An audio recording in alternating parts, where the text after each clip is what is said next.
Hotep à tous, bienvenue sur la chaîne des panafricanistes par essence, par conviction et par excellence. Celle des citoyens qui émitent par nécessité et obligation de combat.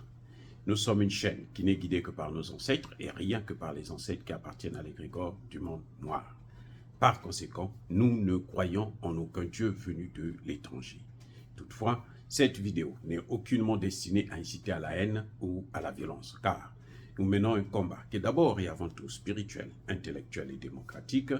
Ensuite, il est politique, géopolitique et géostratégique, contre l'impérialisme, le colonialisme, le néocolonialisme et l'endocolonat, qui sont tous qualifiés de crimes contre l'humanité.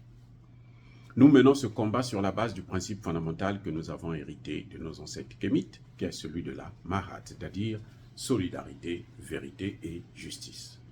Vous êtes donc en droit de connaître la vérité et nous avons l'obligation de vous dire la vérité, rien que la vérité, afin que justice soit rendue au continent africain. Ça, c'est notre modeste contribution dans cette noble lutte en faveur de la souveraineté, la dignité, la solidarité et l'unité africaine. C'est exactement ça que nous appelons le panafricanisme. Bien-aimés frères et sœurs, les sénateurs du nord du Nigeria font encore parler d'eux. Ils ont tenu une conférence entre eux et ils ont tiré des conclusions claires qu'ils ont présentées au président Tinubu.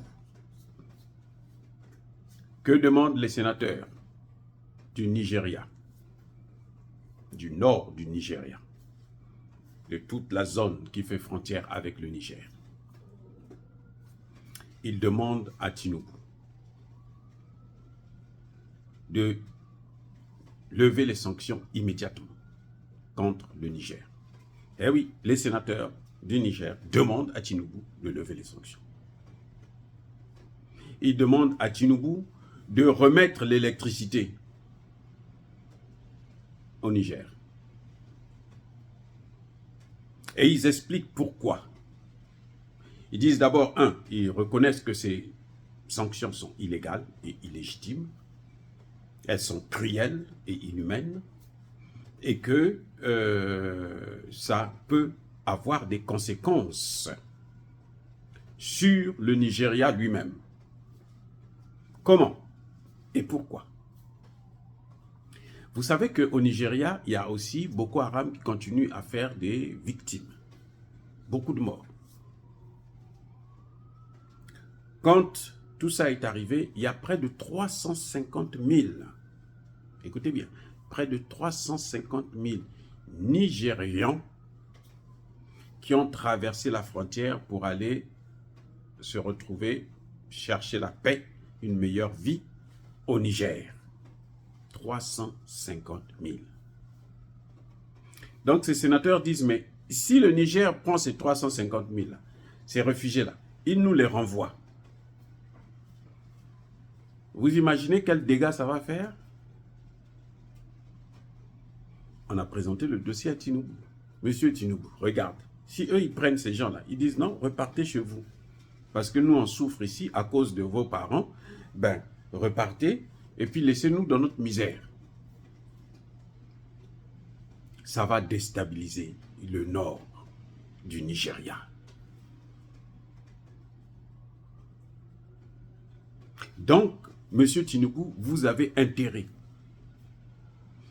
à peser de tout votre poids pour que la CEDEAO puisse lever les sanctions immédiatement parce que ces sanctions, de toutes les façons, sont illégales, ce n'est pas prévu dans les textes. Mais il n'y a pas que ça. Vous avez le fleuve Niger qui part du Niger jusqu'au Nigeria. Les sénateurs disent, mais, Monsieur Tinubu, si le Niger décide de mettre un pont sur le Niger, le fleuve Niger, ça va avoir des conséquences où? Chez nous ici. Ça sera le même cas que vous avez vu entre l'Éthiopie et l'Égypte, à cause du Nil. C'est pour ça que vous avez vu l'Éthiopie, l'Égypte ne veut pas que ni l'Éthiopie, ni le Soudan ne puissent mettre un barrage sur le Nil. Parce que l'Égypte va payer le prix.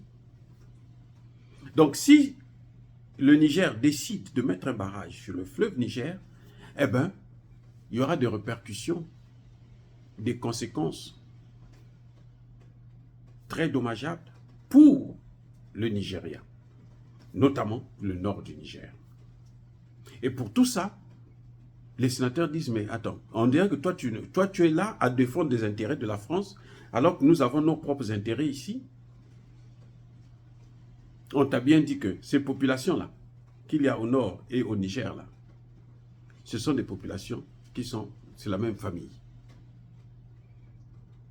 C'est la même population, les Haoussa et autres.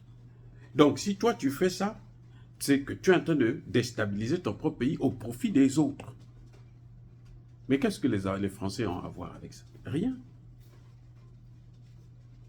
Mais comme par hasard, vous voyez comment les Français ils payent ça?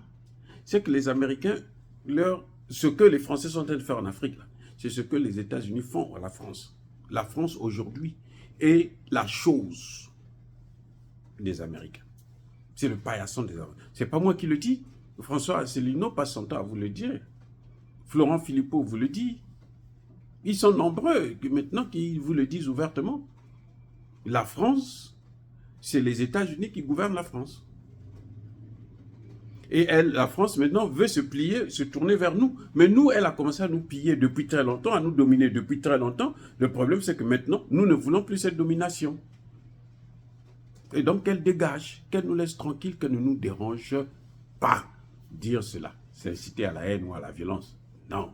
Il y a ma colère, veille à ma lèvre. Encore une fois de plus, bien-aimés frères et sœurs, je persiste et je signe. Soyez bénis, soyez abondamment bénis par le Dieu des Kémites et par nos ancêtres angélisés. Mais que tous ceux qui persécutent le continent africain le pillent et le déstabilisent, qu'ils soient noirs, blancs, chinois, arabes, juifs, indiens ou qui qu'ils soient punis, maudits, foudroyés, neutralisés, écrasés, effacés par ce Dieu des Kémites et par nos ancêtres angélisés. Vive l'Afrique éternelle. J'ai dit et j'assume.